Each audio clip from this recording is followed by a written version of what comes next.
Ng kuryente pala dito. May kuryente, ayan. Mhm.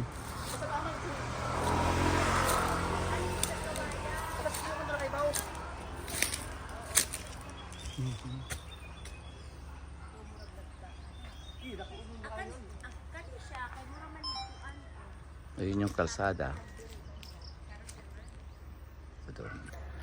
Alright, one of the properties na nabili namin dito sa Masbate. May 1 hectare yata daw to. So yan, daming puno sa forest and everything. At may kalsada doon. Yan, yan. Hanggang doon pataas. Ayaw ko hindi ako makapunta doon. Nagpahukay kami ng balon dito. Ayan. And lalabas kami. Basta ko kuryente pala ito.